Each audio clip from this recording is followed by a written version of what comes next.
All right, we're going to read Trapped in a Video Game, Book 1, Chapter 9, and Chapter 10. Uncle Jake's going to read a chapter today. So, Chapter 9, whoops, bye-bye. Eric, or whatever that thing was in front of me, raised his right hand with 5 spindly fingers and started waving bye-bye. I was so confused that I barely noticed him aiming his blaster directly between my eyes. Then, just before he pulled the trigger, he got distracted. I followed his gaze. Next to me, on the shiny metallic surface of the wall, I could make out the reflection of a hand sticking out of a box, waving wildly. Mr. Gas Mask adjusted his aim from me to the reflection and shot the red laser. Zing! As soon as he shot, Eric jumped out of the box and ran at me. Gas Mask shot at Eric, or at least he tried to shoot at Eric. Instead, he shot Eric's reflection. Zing! Woomph! I wheezed as the real Eric hit me in the ribs and tackled me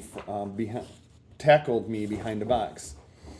The thing pointed its blasters at us. Zing! Eric blasted the window next to us. From the ground, I could feel the first rumblings of the rocket takeoff. I looked up in the shattered window to see that we were moving. Come on, Eric grunted as he jumped out the window. Before I could argue that this would be a lot better with jetpacks, the alien rolled left to get a clean shot at me. I took a deep breath, ran, and jumped. Zing! The good news was that the alien missed. The bad news was that I found myself plummeting to my death again. The Statue of Liberty rocketed past me, and I heard the screams of 1,000 aliens discovering that they were getting a free ride to the moon. Then, just before everything disappeared in a flash of light, I saw a speck wearing a jetpack fly from the Statue of Liberty's crown. Was that another one of your schemes where you don't tell me half the plan? I yelled after we reappeared in the water off of Liberty Island. Eric shook his head as he was treading water. I don't know what that was. When I got to the top of the statue, I heard something behind me. I thought it was you not following instructions, so I hid in the box to scare you. Instead, it was some weird alien wearing a gas mask. Wait, you've never seen that alien in this game before? Never. That's creepy. Yeah, super creepy. Anyways, it started poking around the room, the room like it was looking for me. So I stayed hidden. Then, when it couldn't find me, it strapped on the jetpack and waited for you. I figured our plan would work just as well without jetpack, so I decided to stay hidden and warn you to jump out the window when you showed up. Wait, waving wildly from a box was supposed to be your way of telling me to jump out the window? Of course, wasn't it obvious? I squinted at him. I'm sorry, I don't know that hand signal for jump out of the Statue of Liberty. Well, everything worked out just fine, didn't it?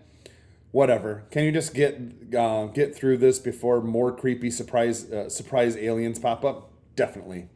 We swam toward the shore of the Liberty Island as fast as possible because we were not the world's best athletes to begin with and because we had blasters strapped to our arms. It was possible the slowest, splashiest, most pathetic swim the world had ever seen. When we finally reached the shore, we shook ourselves off and walked toward the glowing portals that had appeared in place of the Statue of Liberty. Eric walked through the level 4 portal first. Whoosh. Then I walked through. Whoosh. Then, as I was falling through the blackness, I could have sworn I heard the faint sound of a third person entering the portal. Whoosh. Chapter 10. Chapter 10, Captain Eric. I'm driving. Driving what? I asked as I looked around to figure out where we'd landed this time. Oh, great. A swamp. A thick, smelly swamp. I picked up my right foot. Thwack! The worst. I was standing in 6 inches of muck, which meant I'd be walking in wet socks all day. I can handle snow. I can handle volcanoes. I can even handle house-sized sand monsters. I cannot handle wet socks. I'm driving! I called it! Eric did not have wet socks because he did not get teleported into the swamp. Instead, he ended up on a future Y-looking tank 10 feet away, and he was calling it at the top of his lungs. No way! That thing's going to get stuck in 2 seconds. Not this tank, Eric yelled. He disappeared into the machine, and 5 seconds later, it roared to life. Vroom! The tank lifted a foot off the ground thanks to 4 small rockets on the bottom. Eric popped his head back up. Is this cool or what? Hey, I want to drive that. And then it's got what the tank looks like right here. That's cool. Maybe you should have thought about that before I called it. You can shoot the cannon, though. That's pretty cool. I folded my arms across my chest. Oh, really? Just then, Eric's eyes got huge. He grabbed the cannon, swiveled it around, and blasted something right behind me. I turned around just in time to see a 20-foot crocodile alien that had been jumping out of the swamp disappear in a flash of light. I had to admit, it was pretty cool. You gonna jump on, or are you gonna get eaten? I rolled my eyes, slashed over to the tank, and climbed up. That's the spirit, Eric said with a salute. Now that you've boarded my vessel, I expect you to refer to me only as Captain Eric. Your vessel? I'd rather take my chances with the crocodile. That's no way to talk to your superior, First Mate Jesse. I turned the cannon around and blasted Eric. He vaporized and reappeared in the driver's seat. Eric nodded. Point taken. He then flicked a couple of switches and grabbed the steering wheel. Let's see what this thing can do. What it did was accelerate from 0 to 100 miles per hour in a quarter of a second. Ah! I said as my right arm, which had been operating the cannon, nearly got ripped from its socket.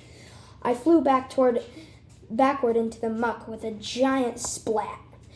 Now, in addition to wet socks, I'd also be spending the day in wet underwear. I climbed back on and pointed the cannon at Eric.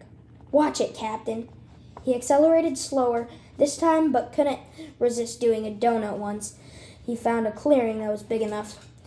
Then we took off through the level. After 5 frustrating minutes of trying to aim at aliens while Eric swerved back and forth, I realized why they don't let 12-year-olds drive cars and why they certainly don't let 11-year-olds drive tanks. Would you drive straight for 1 second? I'm working on it. Crunch. And stop hitting trees. I can't either drive straight or avoid trees, but I can't do both. I sighed as yet another crocodile jumped out of the swamp and ate us whole. We reappeared at the beginning of the level for the 4th time. Get out, I said. No, wait, I can't get out. Eric huffed and swapped spots with me. I smiled. Now that I'm driving, I expect you to refer to me as Captain Jesse. He blasted me. After I had reappeared, we set off. I was actually not much better at driving than Eric, but because he was so much better than me at shooting, we made it through the level in no time. Eric cheered every time he zapped an alien, and I whooped every time I got to use a fallen log as a ramp. I was having a blast, a full blast. If driving a car is even a little bit like driving a tank, adults should be way happier on the highway than they seem.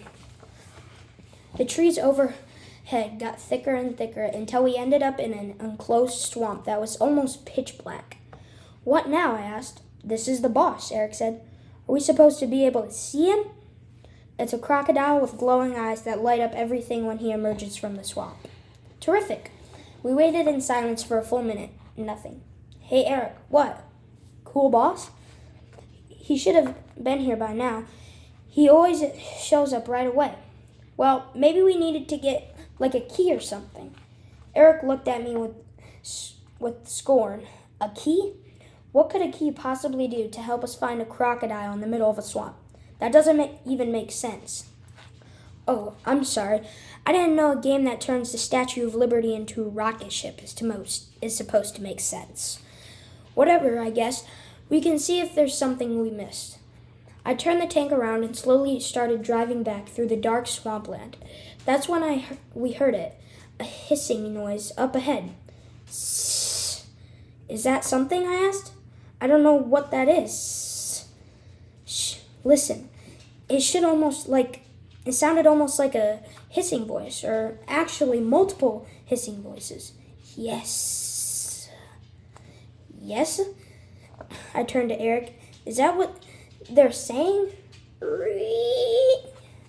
Captain. My stomach did a somersault. Captain Eric? Jesse? They were saying our names. Oh, we'll have to find out what happens next.